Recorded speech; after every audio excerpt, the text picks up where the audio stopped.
Hi friends, welcome back to my channel. 7-month babyக்கான activities and development வந்து பார்க்க போறோம். அது மட்டும் இல்லாம 2 different recipe வந்து பார்க்க போறோம். 7 மாசம் ஆனதுக்கு அப்புறம் ஆசிஃபாக்கு ஃபுட்ல என்ன சேஞ்சஸ் பண்ணிருக்கேன் அப்படிங்கறத வந்து உங்ககிட்ட வந்து ஷேர் பண்ண போறேன். முன்னாடி வீடியோல பாத்தீங்கன்னா 0 to 6 months babyக்கான development வந்து நான் போட்டுருந்தேன். சோ அப்ப என்ன ஃபுட் வந்து கொடுத்துட்டு இருந்தேன் 6 monthல அதையும் வந்து உங்க கூட வந்து ஷேர் பண்ணிருக்கேன்.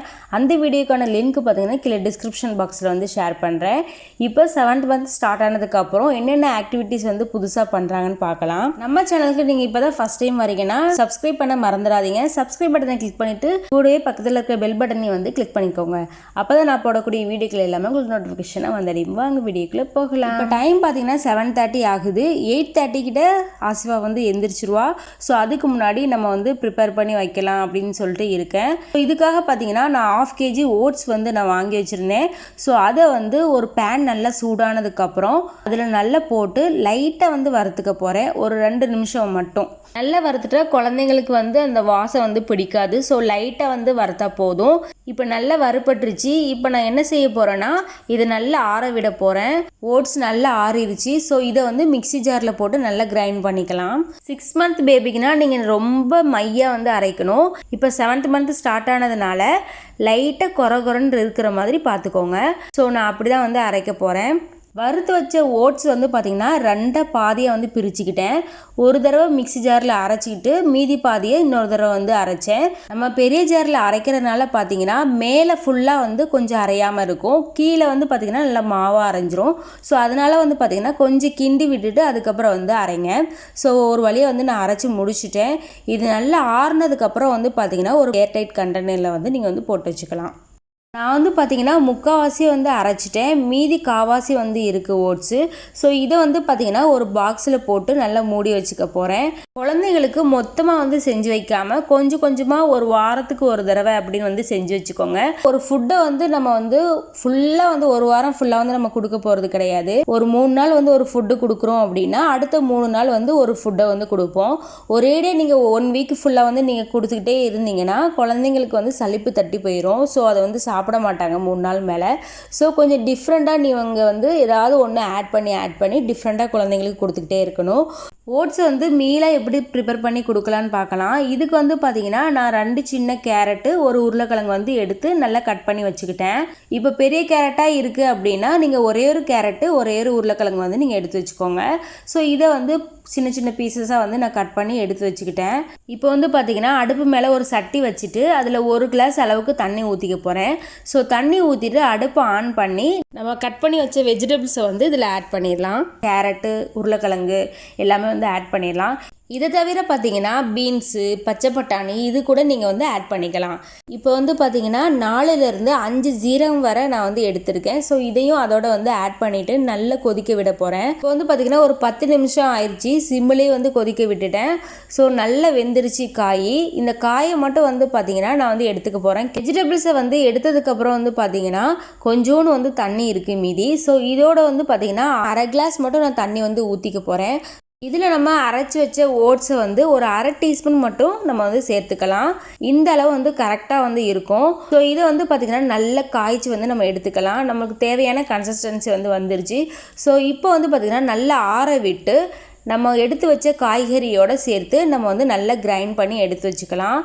இந்த பவுல் வந்து பார்த்தீங்கன்னா அப்பாஸுக்கு ஓதி கொடுக்குற லெப்பைக்கிட்ட வந்து நான் வாங்கினேன். ஸோ அவங்க வீட்டில் வந்து இதெல்லாம் வந்து சேல் பண்ணுறாங்க. இதை தவிர வந்து பார்த்தீங்கன்னா பவுல்ஸ் நிறைய வந்து சேல் பண்ணுறாங்க. சின்னதுலேருந்து பெருசு, அப்புறம் பிளேட்டு, நிறைய வாட்டர் பாட்டில்ஸு, குழந்தைங்களுக்கு தேவையான திங்ஸ் நிறைய வந்து சேல் பண்ணிக்கிட்டு இருக்காங்க.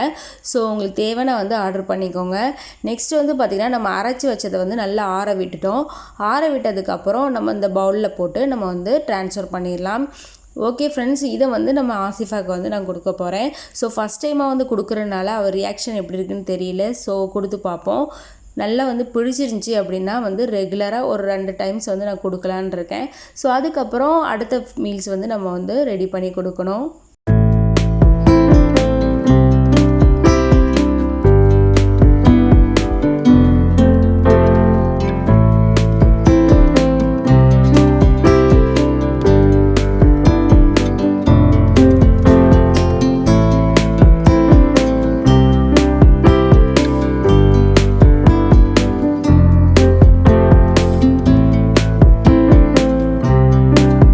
ஃபஸ்ட்டு மீல்ஸ் வந்து அல்ஹம்துலில்லாஹ் கொடுத்து முடிச்சாச்சு. ஃபஸ்ட் டைமாக நீங்கள் ஏதாவது கொடுக்கும்போது வந்து பார்த்தீங்கன்னா ஒரு 2 வாய் 4 வாய் தான் வந்து வாங்குவாங்க. அதுக்கப்புறம் வந்து குழந்தைங்க சாப்பிடலையே அப்படின்னு வந்து நினைக்காதீங்க. ஃபுட்டை வந்து நீங்கள் கொடுக்க தான் அவங்களுக்கு வந்து பழகும். ஸோ நெக்ஸ்ட் டைம் கொடுக்கும்போது ஃபுல்லாக வந்து சாப்பிட்ருவாங்க. அதனால் எந்த பிரச்சனையும் இல்லை. ஆசிஃபாவோட ஃபஸ்ட்டு ஆக்டிவிட்டி என்னன்னு பார்த்தீங்கன்னா 7 மந்த்தில் நம்மளை பிடிச்சிக்கிட்டு ஏதாவது இப்போ ஒரு பொருள் இருந்தால் அதை பிடிச்சிக்கிட்டு எந்திரிச்சு வந்து நிற்க ட்ரை பண்ணுறாங்க. ஸோ அதனால வந்து பார்த்திங்கன்னா நான் வாக்கரில் வந்து யூஸ் பண்ண ஆரம்பிச்சிட்டேன். அப்பாஸுக்கு யூஸ் பண்ண வாக்கர் தான் வந்து இது. ஸோ நல்லா கழுவி சுத்தம் பண்ணி வந்து வச்சுருக்கோம். ஸோ அதை வந்து இப்போ வந்து பார்த்திங்கன்னா நம்ம வந்து ஆசிஃபாக்கு இப்போ யூஸ் பண்ணிகிட்ருக்கோம். ஃபஸ்ட் டைமாக வந்து இது வந்து வச்சுருந்தேன். ஸோ கொஞ்சமாக காலை வச்சு நகர்ந்து வந்து வந்துட்டுருக்காங்க. மாஷா அல்லா. வாக்கர் எடுத்ததுக்கப்புறம் வந்து பார்த்திங்கன்னா ஆசிஃபாவோட அப்பாஸ் தான் வந்து ரொம்ப ஹாப்பி ஆகிட்டான். என்னடா ரொம்ப நாளுக்கு அப்புறம் நம்ம வந்து ஓட்ட போகிறோம்னு நினச்சிட்டான். ஆனால் அது தங்கச்சிக்குன்னு வந்து அவனுக்கு தெரியாது. ஸோ அதுக்கப்புறம் தங்கச்சிக்குன்னு தெரிஞ்சதுக்கப்புறம் பார்த்திங்கன்னா கூட ரொம்ப விளையாட ஆரம்பிச்சிட்டான். ஸோ நல்லா ப்ளே பண்ணிகிட்ருக்கான். அடுத்த ரெசிபி செய்கிறதுக்கு பார்த்தீங்கன்னா ஈவினிங் வந்து இது வந்து நீங்கள் கொடுக்கலாம். தாராளமாக ஒரு 6 மணிக்கிட்ட வந்து நீங்கள் வந்து கொடுக்கலாம். இதுக்கப்புறம் வந்து நீங்கள் எதுவுமே கொடுக்க தேவையில்லை. 6 இல்லைன்னா 7 மணிக்கிட்ட கொடுத்துட்டு குழந்தைய வந்து நீங்கள் தூங்க வச்சிடலாம். இதுக்கு வந்து பார்த்திங்கன்னா நான் 1/2 kg சுஜி வந்து எடுத்து வச்சுருக்கேன். ரவைன்னு சொல்லுவாங்க. எடுத்து வச்ச ரவையை வந்து நல்லா வறுத்து எடுத்துக்கிறேன். நமக்கு தெரியும் இல்லையா, பச்சை வாசனை போகிற வர வறுக்கணும்னு சொல்லுவாங்க. ஸோ அதுக்கு வந்து பார்த்திங்கன்னா கொஞ்சமாக வந்து நெய் சேர்த்து நான் வந்து வறுத்து எடுத்துக்க போகிறேன். நெய் சேர்த்ததுனால பார்த்திங்கன்னா கொஞ்சமாக கட்டியாக வந்து விழும். கட்டியெல்லாம் நல்லா வந்து அமுக்கி விட்டிங்கன்னா வறுக்கும் போதே அப்படியே வந்து பிரிஞ்சு வந்துடும். ஸோ நார்மலாக நீங்கள் ஃபஸ்ட்டு ரவை போட்ட மாதிரியே வந்து வந்துடும். ஸோ இதை வந்து பார்த்திங்கன்னா நல்லா வறுத்து எடுத்தாச்சு. வாடை வந்துருச்சு. ஸோ இதை வந்து ஒரு பிளேட்டில் மாற்றி நம்ம வந்து ஆற வச்சுக்கலாம்.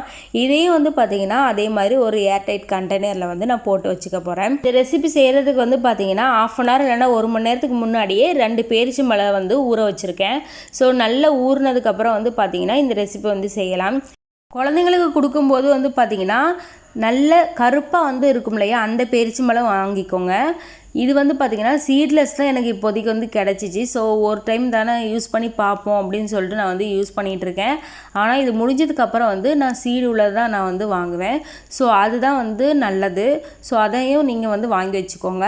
இப்போ வந்து பார்த்திங்கன்னா அடுப்பை ஆன் பண்ணி நம்ம ஊற வச்ச பேரிச்சம்பழம் அப்புறம் வந்து பார்த்திங்கன்னா 2 ஸ்பூன் ரவை சேர்த்து நல்லா வந்து கிண்டிகிட்டு இருக்கேன். இந்த சமயத்தில் வந்து பார்த்திங்கன்னா கொதிச்சதுக்கப்புறம் இன்னும் கொஞ்சம் 1/2 glass வந்து தண்ணி ஊற்றிக்கிட்டு நான் வந்து குறைச்சி வச்சுக்கிட்டேன். சிம்மிலே நல்லா வந்து வேகட்டும்.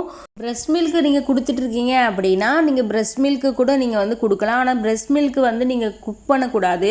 ஸோ நீங்கள் இது செஞ்சு முடிச்சதுக்கப்புறம் வந்து பார்த்திங்கன்னா நீங்கள் வந்து ஆட் பண்ணி நல்லா கலந்து விட்டுக்கணும். ஸோ நான் வந்து பார்த்திங்கன்னா ப்ரெஸ்ட் ஃபீட் பண்ணிக்கிட்டு தான் இருக்கேன். இருந்தாலும் மில்க்கு கொஞ்சம் சேர்க்க ஆரம்பிப்போம் அப்படின்னு சொல்லிட்டு இந்த மாதிரி வந்து ஒரு 3 ஸ்பூன் மட்டும் நான் வந்து சேர்த்துக்கிட்டேன்.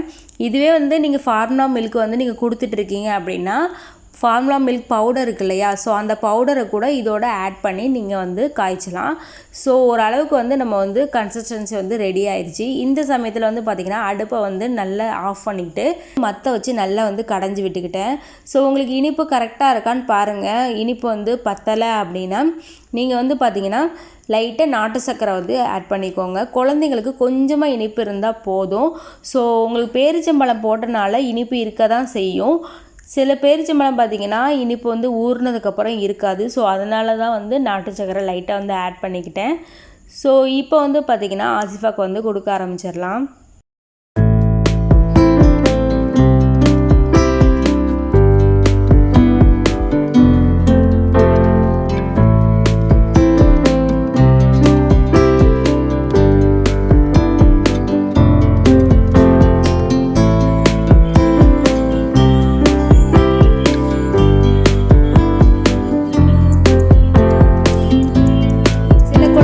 பார்த்தீங்கன்னா 6 month ஆனதுக்கப்புறமே வந்து பார்த்தீங்கன்னா எந்திரிச்சு உட்கார ஆரம்பிச்சிருவாங்க.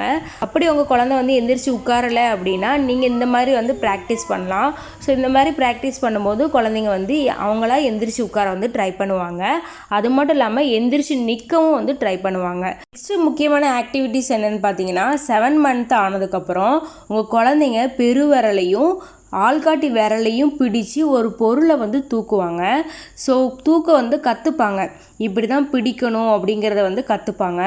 இப்போ ஒரு பிஸ்கட்டோ இல்லைனா வந்து ஒரு சாப்பாடு ஏதோ ஒன்று திங்ஸ் வந்து நீங்கள் வைக்கிறீங்க அப்படின்னா அதை அழகாக வந்து அந்த விரலால் பிடிச்சு எடுத்து வாயில் வைக்க ட்ரை பண்ணுவாங்க.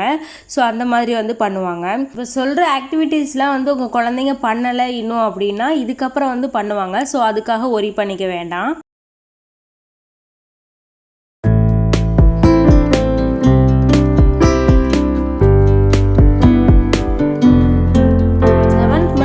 பார்த்தீங்கன்னா நீங்கள் எங்கே இருக்கீங்க, எங்கே போகிறீங்க அதை கூட வந்து அவங்க கவனிப்பாங்க.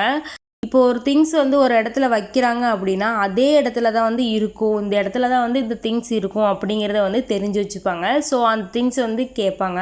ஒரு டாய்ஸை வந்து நீங்கள் ஒழிச்சு வச்சுட்டிங்கன்னா அவங்க கண்ணு முன்னாடியே நீங்கள் ஒழிச்சு வச்சிட்டிங்கன்னா அதையே வந்து பார்த்துட்ருப்பாங்க, இந்த இடத்துல தான் வந்து இருக்குது அப்படிங்கிறது அவங்களுக்கு வந்து தெரியும். நெக்ஸ்ட் ஆக்டிவிட்டி என்னன்னு பார்த்தீங்கன்னா மிரரை காமிச்சிங்கன்னா அவங்களுக்கு வந்து மிரரில் வந்து நம்ம மூஞ்சி தெரியுது அப்படிங்கிறது வந்து தெரியும். பின்னாடி யாராவது நின்றாலும் வந்து அங்கே வந்து அம்மா இருக்காங்க, அங்கே அப்பா இருக்காங்க அப்படிங்கிறதையும் வந்து அவங்களால வந்து ரியலைஸ் பண்ண முடியும். சவுண்டுன்னு எடுத்துக்கிட்டிங்கன்னா உங்கள் சவுண்டு எங்கேயாவது கேட்குது அப்படின்னா நல்லா ரியலைஸ் பண்ணி பார்ப்பாங்க, எந்த சைடு கேட்குது அப்படின்னு சொல்லிட்டு அந்த சைடு திரும்பி பார்ப்பாங்க. அது யாரோட குரல் அப்படிங்கிறத வந்து ரியலைஸ் பண்ண முடியும். 6 மந்தில் வந்து உங்கள் குழந்தை என்னென்ன ஆக்டிவிட்டிஸ் பண்ணாங்களோ அது அப்படியே வந்து பார்த்தீங்கன்னா ஸ்பீடாக வந்து பண்ண ஆரம்பிச்சிருவாங்க 7 மந்தில். உங்களுக்கே வந்து நல்ல டிஃப்ரென்ஸ் தெரியும். 0 to 6 மந்த் வரை பார்த்தீங்கன்னா உங்கள் வீட்டுக்கு யாராவது புதுசாக வந்தாங்கன்னா எல்லாருக்கிட்டையுமே வந்து போவாங்க, எல்லாருக்கிட்டையுமே சிரித்து பழகுவாங்க. இதுவே 7 மந்த்ஸ் ஸ்டார்ட் ஆனதுக்கப்புறம் வந்து பார்த்தீங்கன்னா யாருக்கிட்டையுமே வந்து போக மாட்டாங்க. புதுசாக யாரையாவது பார்த்தா வந்து பயப்பட ஆரம்பிப்பாங்க. ஏன்னா இதுதான் அப்பா இதுதான் அம்மா அப்படின்னு வந்து நல்லா புரிஞ்சுப்பாங்க இல்லையா. ஸோ புதுசாக யாரையாவது பார்க்கும்போது வந்து பார்த்தீங்கன்னா ரொம்ப அமைதியாக காமாக வந்து இருப்பாங்க. குழந்தைங்களோட வெயிட்டுன்னு எடுத்துக்கிட்டால் 7 மந்தில் வந்து பார்த்தீங்கன்னா 1/2 kg இந்த மாதிரி தான் வந்து அதிகமாகிட்டே இருக்கும். ஏன்னா இடை உணவுகள் நம்ம கொடுக்குறதுனால ஃபீடிங் வந்து கொஞ்சம் கம்மியாயிரும். ஸோ அதனால் கொஞ்சம் கொஞ்சமாக தான் வந்து வெயிட் வந்து இன்க்ரீஸ் ஆகும். 7 மந்தில் பார்த்தீங்கன்னா தூக்கம் கம்மியாகி நல்ல ப்ளே பண்ண ஆரம்பிச்சிருவாங்க, நல்ல விளையாட ஆரம்பிச்சிருவாங்க. நெக்ஸ்ட்டு முக்கியமான ஆக்டிவிட்டி என்னன்னு பார்த்தீங்கன்னா உங்கள் குழந்தை வந்து தவள ஆரம்பிச்சிருப்பாங்க இல்லையா. இப்போ 7 மந்த் ஆனதுக்கப்புறம் வந்து பார்த்தீங்கன்னா முட்டுக்கால் போட்டு நல்லா வந்து தவள ஆரம்பிப்பாங்க, அதுவும் ஸ்பீடாக வந்து பண்ண ஆரம்பிப்பாங்க. ஸோ ஒரு இடத்த விட்டு இன்னொரு இடம் போகிறதுக்கு பார்த்தீங்கன்னா ஸ்பீடாக வந்து பண்ணுவாங்க. ஸோ இதனால வந்து பார்த்தீங்கன்னா நீங்கள் பக்கத்தில் இருந்தால் மட்டுமே வந்து பெட்டில் வந்து குழந்தைய போடுங்க. இல்லைனா உங்கள் குழந்தைய வந்து நகராமல் இருக்கிறதுக்கு இப்போ பெட்டிலேயே வந்து பார்த்தீங்கன்னா கட்டிலேயே ஓரமாக வந்து ஃபிக்ஸ் பண்ணுறதுக்கு வந்து அது ஒரு இது மாதிரி ஸ்டாண்டு மாதிரி வந்து விற்குது. ஸோ அந்த மாதிரி கூட நீங்கள் வந்து ஃபிக்ஸ் பண்ணிவிட்டு நீங்கள் வந்து பக்கத்தில் தூரத்தில் வந்து போகலாம். இதுவும் உங்கள் வீட்டில் இல்லை அப்படின்னா நீங்கள் என்ன பண்ணலான்னா கீழே பாயோ இல்லைனா பிளாங்கெட்டோ ஏதாவது ஒன்று விரிச்சிட்டு தரையில் குழந்தைய வந்து வச்சுட்டு ஒரு 4-5 டாய்ஸை வந்து பக்கத்தில் வச்சுட்டு அதுக்கப்புறம் நீங்கள் கிச்சனுக்கு போகிறதோ ஹாலுக்கு போகிறதோ இந்த மாதிரி வந்து போகலாம். ஏன்னா நீங்கள் பெட்டில் வச்சுட்டு போனீங்கன்னா அவ்வளோதான், விறுவிறுன்னு வந்து வந்துடுவாங்க. நீங்கள் என்ன தான் வந்து தலைவாணி வச்சாலும் அதை மீறி வந்து குழந்தைங்க வந்துடுவாங்க. ஸோ சேஃபாக வந்து இருங்க. ஓகே ஃப்ரெண்ட்ஸ், இந்த ஆக்டிவிட்டீஸ் எல்லாமே வந்து உங்கள் குழந்தைங்க வந்து கொஞ்சம் கொஞ்சமாக வந்து பண்ண ஆரம்பிப்பாங்க. இது பண்ணலையே அது பண்ணலையே வந்து வருத்தப்படாதீங்க. நெக்ஸ்ட் மந்தில் வந்து அவங்க ஃபாஸ்ட்டாக வந்து செய்ய ஆரம்பிச்சிருவாங்க. ஸோ இந்த வீடியோ வந்து உங்களுக்கு யூஸ்ஃபுல்லாக இருந்திருக்கும் நம்புறேன். இந்த வீடியோ பிடிச்சிருந்துச்சுன்னா லைக் பண்ணுங்கள், ஷேர் பண்ணுங்கள். மேலும் இது போன்ற வீடியோக்களை பார்க்க நம்ம சேனலுக்கு சப்ஸ்கிரைப் பண்ணுங்கள். தேங்க்யூ ஃபார் வாட்சிங்.